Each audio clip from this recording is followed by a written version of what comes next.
ಇಂದು ವಿಜಯಪುರ ನಗರದಲ್ಲಿ ಐತಿಹಾಸಿಕ ಈದ್ಗಾ ಮೈದಾನದಲ್ಲಿ ನಾನು ಎಲ್ಲ ನನ್ನ ಇಸ್ಲಾಂ ಬಂಧುಗಳೇನಿದ್ದಾರೆ, ಮುಸ್ಲಿಮಾನ್ ಬಂಧುಗಳೇನಿದ್ದಾರೆ, ಅವ್ರ ಜೊತೆಗೂಡಿ ಇವತ್ತು ಪವಿತ್ರ ರಂಜಾನ್ ಹಬ್ಬದಲ್ಲಿ ನಾನು ಕೂಡ ಅವ್ರ ಜೊತೆಗೂಡಿ ಪ್ರಾರ್ಥನೆಯನ್ನು ಸಲ್ಲಿಸಿದ್ದೇನೆ.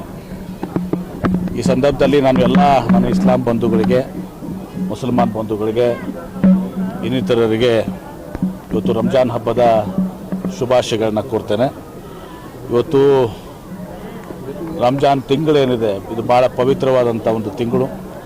ಅಲ್ಲಿ ಎಲ್ಲರೂ ಕೂಡ ಇವತ್ತು ಉಪವಾಸ ಮಾಡುವಂಥ ಮೂಲಕ, ರೋಜಾ ಮಾಡೋ ಮೂಲಕ ಇವತ್ತು ತಮ್ಮ ಮಾನಸಿಕ ದೈಹಿಕ ಶುದ್ಧತೆ ಕಡೆ ಇವತ್ತೊಂದು ದಿವಸ ಲಕ್ಷ್ಯವನ್ನು ಹಾಕುವಂಥದ್ದು. ಇವತ್ತು ಈ ಸಂದರ್ಭದಲ್ಲಿ ವಿಶ್ವದಲ್ಲಿ ಶಾಂತಿ ನೆಲೆಸಬೇಕಾಗಿದೆ. ನಾವು ನೋಡ್ತಾ ಇದ್ದೀವಿ, ರಂಜಾನ್ ತಿಂಗಳಲ್ಲೇ ಇವತ್ತು ಇರಾನ್ ಮೇಲೆ ಇಸ್ರೇಲ್ ಮತ್ತು ಅಮೇರಿಕಾ ಯುದ್ಧದ ದಾಳಿಯನ್ನು ಮಾಡಿದ್ದಾವೆ.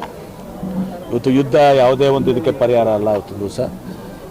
ಹೀಗಾಗಿ ಅಲ್ಲಿ ವಿಶ್ವದಲ್ಲಿ ಶಾಂತಿ ನೆಲೆಸಬೇಕು ಮತ್ತು ನಾವೆಲ್ಲ ಕೂಡ ಎಲ್ಲ ರಾಷ್ಟ್ರಗಳು ಪರಸ್ಪರ ಒಂದು ಹೊಂದಾಣಿಕೆ ಮೇಲೆ, ಪರಸ್ಪರ ಒಂದು ಪ್ರೀತಿ ವಿಶ್ವಾಸದ ಮೇಲೆ ಇಡೀ ವಿಶ್ವ ಶಾಂತಿ ಕಡೆ ಇವತ್ತು ಸಹ ಮುನ್ನಡಿಬೇಕು. ಮತ್ತು ಭಾರತ ದೇಶದಲ್ಲಿ ಕೂಡ ನಾವೆಲ್ಲ ಹಿಂದೂಗಳು, ಮುಸಲ್ಮಾನರು, ಕ್ರೈಸ್ತರು, ಬೌದ್ಧರು, ಸಿಖ್ರು ನಾವೆಲ್ಲರೂ ಕೂಡ ಏನು ಒಂದು ಭಾರತ ದೇಶದ ಪರಂಪರೆ, ಸಂಸ್ಕೃತಿ, ಇತಿಹಾಸ ಇದೆ, ನಾವೆಲ್ಲರೂ ಕೂಡ ಒಂದು ಸಹೋದರತ್ವದಿಂದ ಇವತ್ತು ಸಹ ನಾವು ಬಾಳ್ತಾ ಇದ್ದೀವಿ. ಅದು ಮುಂದುವರಿಬೇಕು.